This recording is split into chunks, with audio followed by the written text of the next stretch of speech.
Pokémon GO. Fuck yourself. No, I'm not doing it. I refuse to fall for it again, Nintendo. It's not gonna happen. We all remember what happened in April, don't we? Yeah, Google's fucking Pokémon Challenge, that's what. We were showing an awesome looking game where you could go outside with your iPod, your mobile, anything, and catch Pokémon in the real world. Yes, it was pitched as a competition with Google in which players who managed to catch all the Pokémon in the decks would get the chance to become a Pokémon Master and work for Google. And it was awesome. The concept, the look, you know, it was a grand spectacle, and it would have been an absolute epic contest, the likes of which had never been seen. And still haven't, as it turns out. The whole thing was a bloody April Fool's joke. Yes, a joke. That being said, Google did release the Pokémon Challenge to Google Maps, but it looked somewhat different from its commercial counterpart. Yeah, not exactly uncanny, is it? But yes, it was all done for a joke, so I guess we were lucky to get anything from Google's and Nintendo's collaboration, you know, considering it was all a stunt. That being said, if it was real, I guess it would have been a bit difficult for the vast majority of us to travel the globe trying to catch Pokemon on our phone. You know, a bit unrealistic. Still, that being said, never stopped the likes of Atari back in the early 80s doing the Sword Quest, where you could win over $150,000 worth of real golden jewels. It's insane to think that something like that actually existed. You know, let's play a few games and you could win these real treasures. I'm talking a proper crown, a sword, all the real shit. You know what I mean? It was like a real proper treasure hunt. You know, and it was real treasures that he was winning, not blooming, you know, Mario t-shirts or something like that. This was real shit. I mean, it wouldn't be Mario t-shirts anyway because it's Atari, but you get what I'm saying. And of course, Nintendo themselves are no strangers to big events, as they have recently revived their Nintendo World Championships. So a competition of that magnitude is not impossible, but unlikely.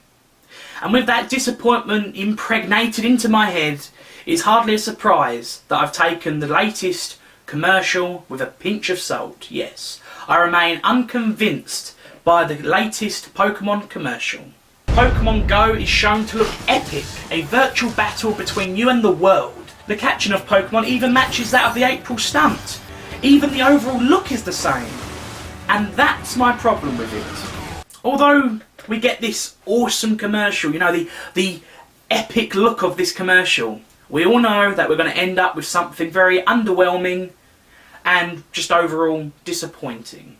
In other words, this. And although it's certainly an improvement from April, it is still nothing compared to the advert. And yes, I know it's hardly gameplay footage, but even so, it doesn't even come close to what was advertised. And you know, I'm realistic. I know that advertising is an art. You know, it's an art form. You have to, you know, sell your product, and that's what they're doing. They're doing these really good commercials to get us to want to, you know, invest our money and time into this, you know, new product. And I fully understand that, and the commercials look great, but because we've basically been dying for that kind of Pokemon game for years, every time we see a commercial that shows it, we kind of get our hopes up, you know, a bit too high.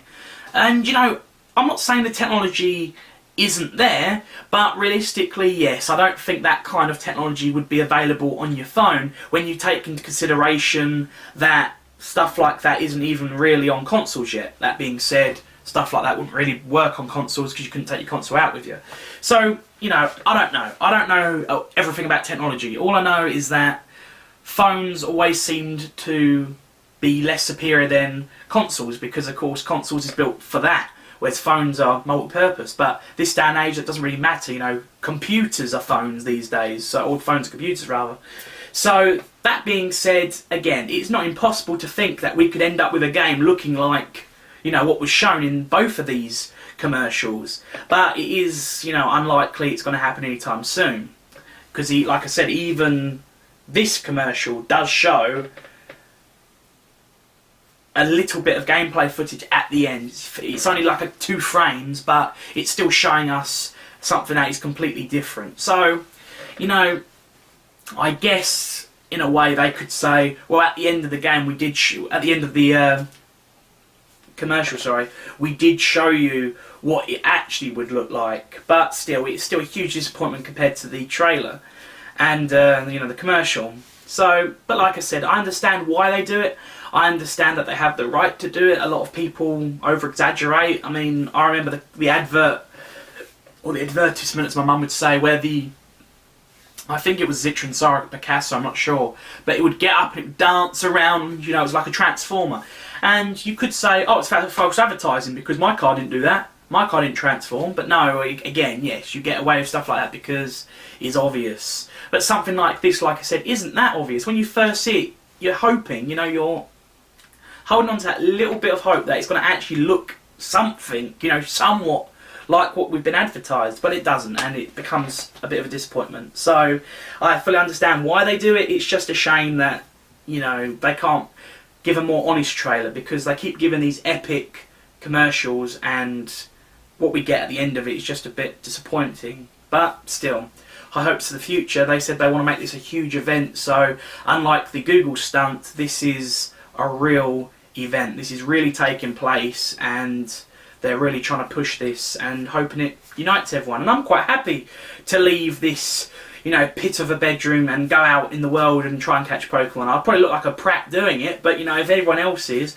you know, and they've got these little watch things that you'll wear that kind of help you know when Pokemon are in the area or something like that. And again, I'm thinking, good, you know, if I see someone else wearing one, I know that they support the Pokemon community and stuff like that, so I can identify people now. You know, back in the day, everyone, every Tom, Dick and fucking Hairy Harry had Pokemon cards, you know, left, right and centre, but now no one really even mentions it, not where I'm from. You know, people, you know, it's a dime a dozen. You know, it was a shock when I found out that some of my work colleagues like Pokemon. So that being said, it would probably be nice to see people wearing the Pokemon watches, because then I can say, ah, you like Pokemon, so do I. You know, it's battle kind of thing. So, you know, I'm very interested. So yeah, joking aside, Pokemon Go, it's looking decent, but overall, I'm not convinced by the advert.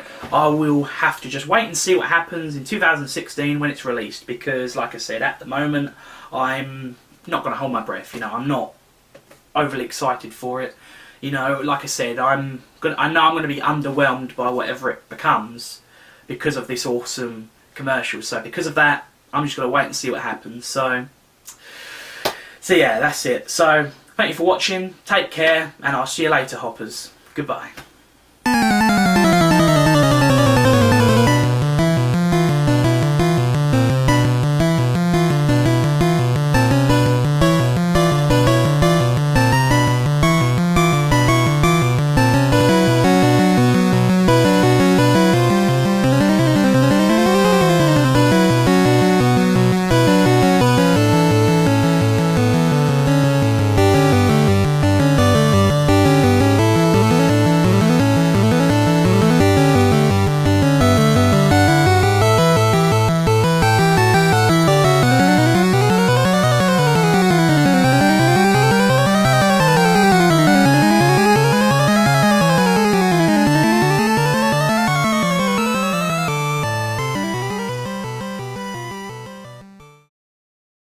Pokémon GO!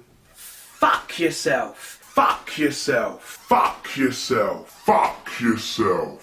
Fuck yourself. Fuck yourself.